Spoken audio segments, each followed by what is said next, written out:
Good morning बच्चों, how are you? Hope everybody is well. Okay, तो आज हम लेके आए हैं आपको इस चैप्टर that is linear equation in two variables का आखिरी पोर्शन। इसका मतलब ये इस लेसन का आखिरी वीडियो है। बहुत ध्यान दीजिएगा, बहुत समझने की चीज़ है और बहुत कंसेप्चुअल नॉलेज लेने की ज़रूरत है, क्योंकि ये अक्सर इसमें बच्चे कंफ्यूज हो जाया करते हैं। तो हम इसको शुरू करते हैं। Are you ready? Okay, good. तो ये है equation of lines parallel to X and Y axis. मतलब क्या है इसका बच्चों? इक्वेशन ऑफ लाइन का समीकरण क्या है?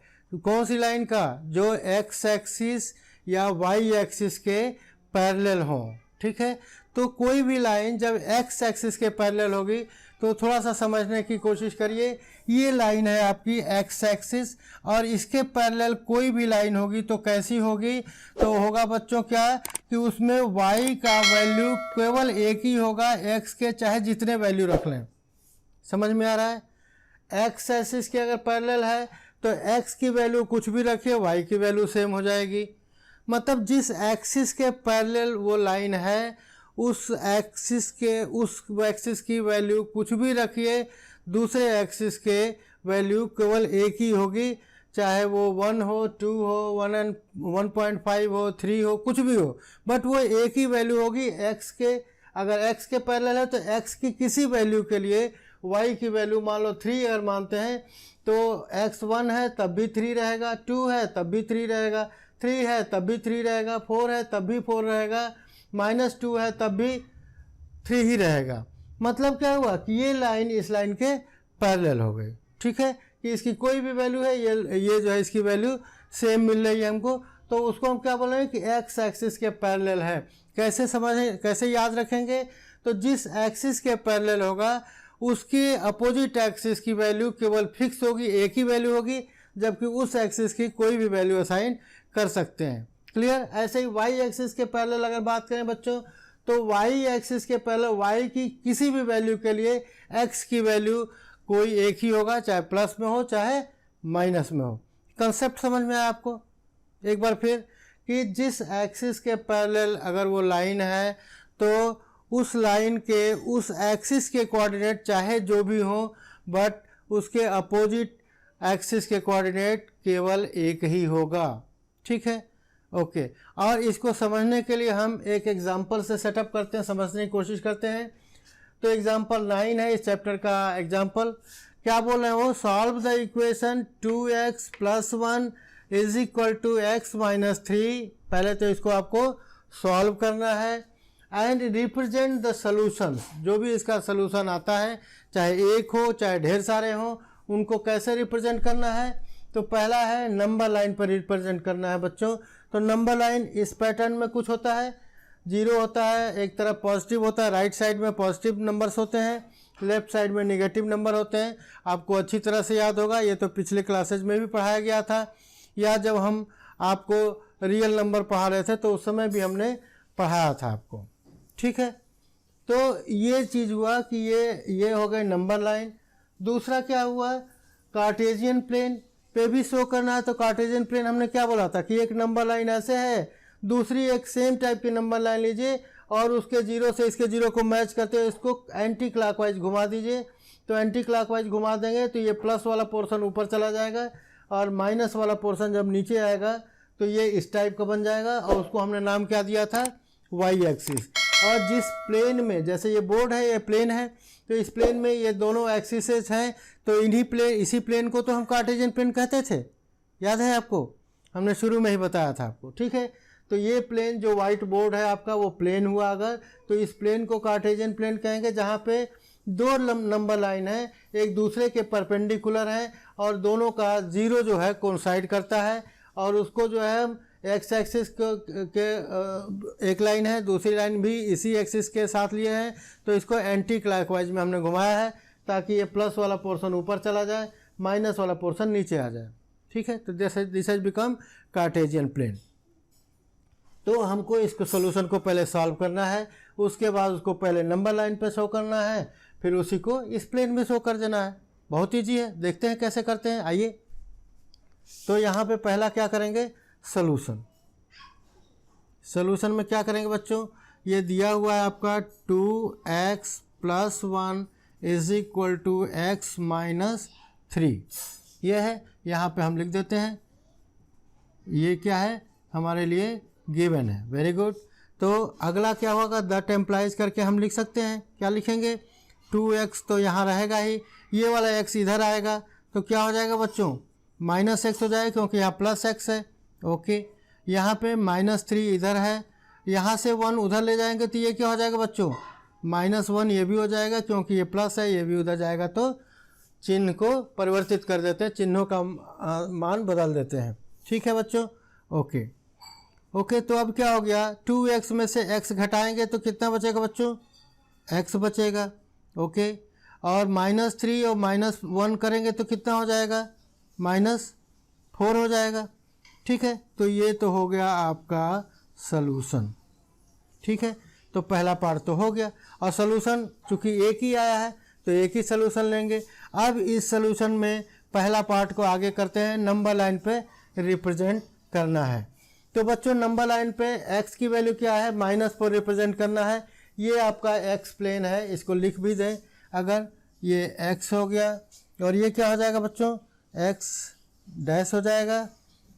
तो अब इस प्लेन पे हमें -4 रिप्रेजेंट करना है, तो ये है हमारा 0, 0 से इधर का सारा तो प्लस है, तो हमें इधर आना होगा, -1 -2 -3 एंड -4, और हमारा पॉइंट कहाँ हो जाएगा बच्चों, ये पॉइंट हो जाएगा यहाँ पे, और इस पॉइंट का हम नाम ले लेते हैं A, लिख देते हैं इस नाम को, और इसकी कोऑर्डिनेट्स क्या लिख देंगे हम बच्चों, ये हो जाएगा x = -4। ठीक है, तो इस तरह से हम इसका एक सलूशन तो कर लिए। अब इसको दूसरा सलूशन, ये पार्ट 1 हो गया आपका, यहाँ पे लिख देंगे, ये हो जाएगा आपका पार्ट 1, और यहाँ पे आ रहा है आपका पार्ट 2। यहाँ पार्ट 2 के लिए क्या करना है बच्चों, तो x की वैल्यू तो -4 ही रहेगा थ्रू आउट, और जैसा मैंने बताया था x की वैल्यू -4 ही कन्फर्म है। इसका मतलब क्या हुआ कि -4, यहाँ तो -2 ही तक हमने दिखाया है, तो इसको हमें और एक्सटेंड करना पड़ेगा इस साइड में, तो लेट्स डू इट।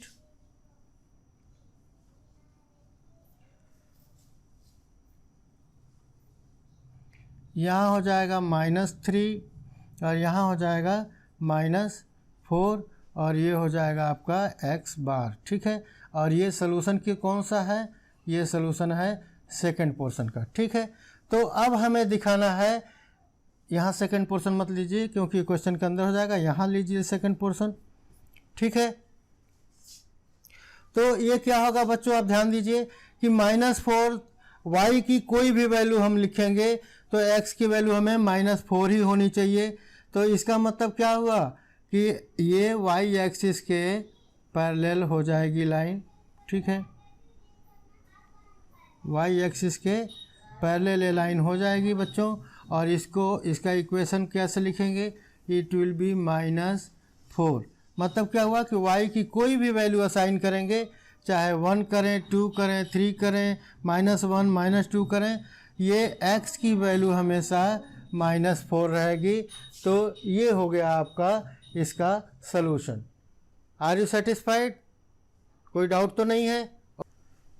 ओके बच्चों, तो अब हम टेकअप करते हैं एक्सरसाइज 4.4 का पहला क्वेश्चन।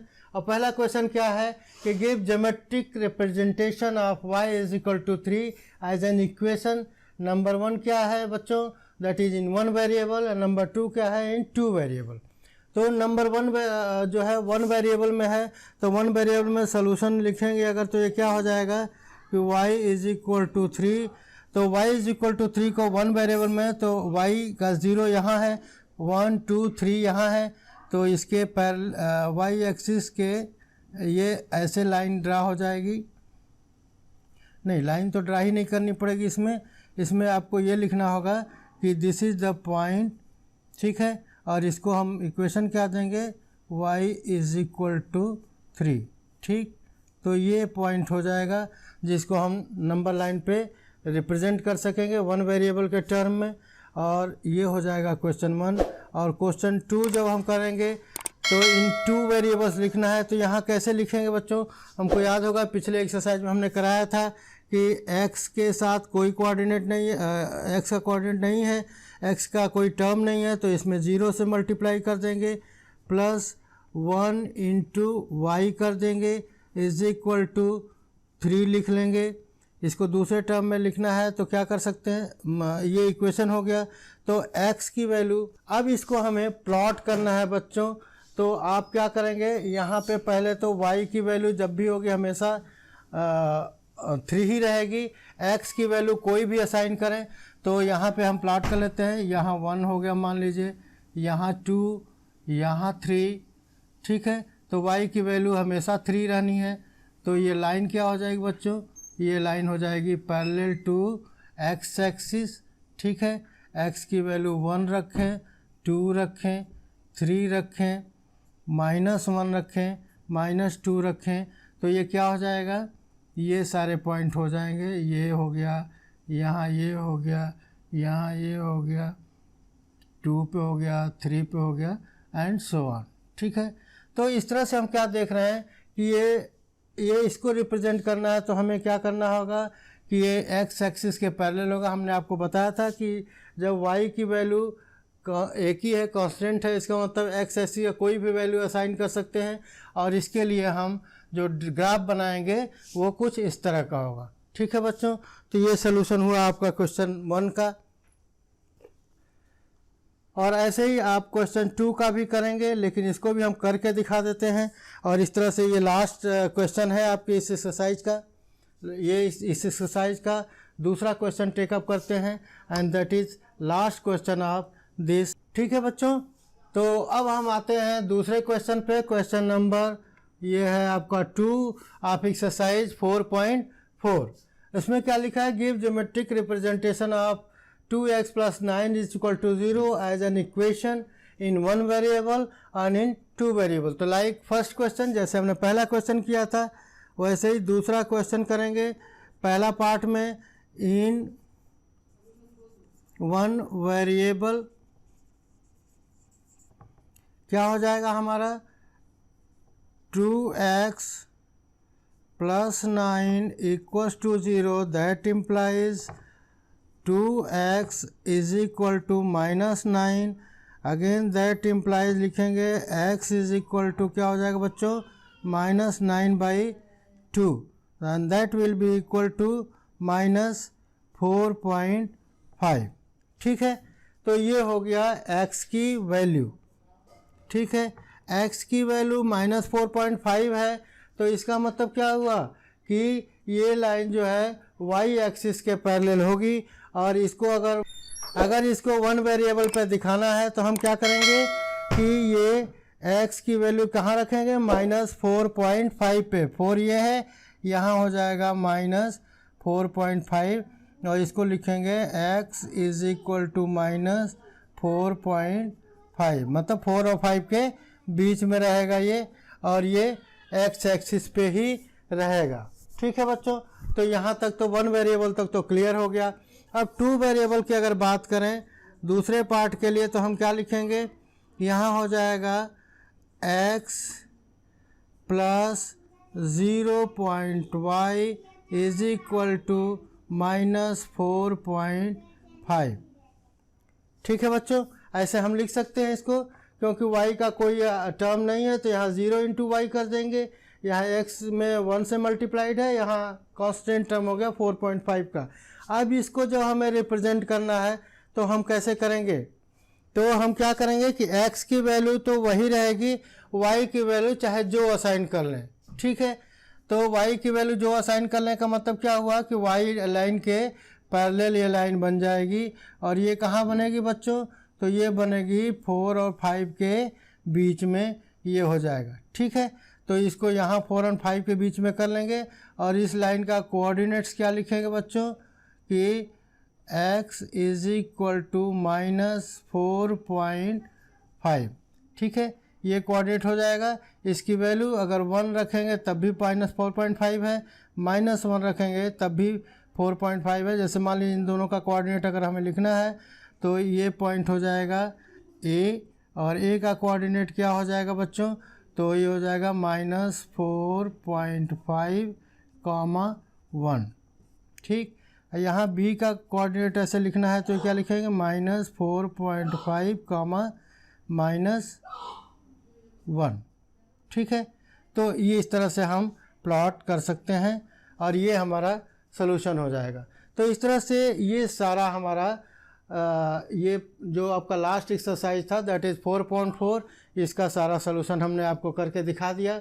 इसके बाद भी कहीं पे भी, अब तो चैप्टर पूरा ही ख़त्म हो गया बच्चों, तो कहीं पे भी चैप्टर के लीनियर इक्वेशन इन 2 वेरिएबल्स में कोई भी आपको डाउट एरेज होता है तो उसको आप हमारे कमेंट में लिखिए, हम आपको ज़रूर उसका रिप्लाई देंगे और आपको सेटिस्फाई करने की कोशिश भरपूर रहेगी मेरी, इसमें कोई संदेह नहीं है। ठीक है, तो उम्मीद है कि आपको ये चैप्टर बहुत मज़ा दिया होगा। बहुत आसान चैप्टर था और बहुत ही इम्पोर्टेंट चैप्टर था, क्योंकि इसका डे टू डे लाइफ में बच्चों बहुत ज़्यादा उपयोग होता है। जैसे मान लीजिए आप कहीं भी जाते हैं, मान लीजिए आप जा रहे हैं, रेलवे टिकट ले लिया आपने रिजर्वेशन कराया बाकायदा, अब आपको उस ट्रेन में कौन सी बर्थ मिली उसको लोकेट करना है, तो आप क्या ढूंढते हैं, पहले कोच नंबर ढूंढते हैं और कोच नंबर में क्या ढूंढते हैं, सीट नंबर ढूंढते हैं।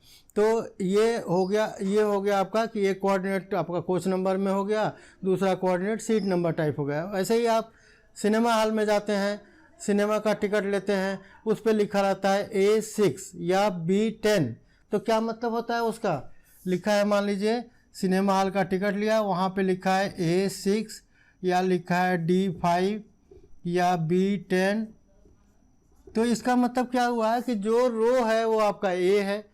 आप ब्लाइंडली जाएंगे, गेट कीपर आपको देखेगा टिकट तो बताएगा कि ए रो में 6ठी सीट आप ऑक्यूपाई कर लीजिए, 6 सीट को आप कब्जा कर लीजिए।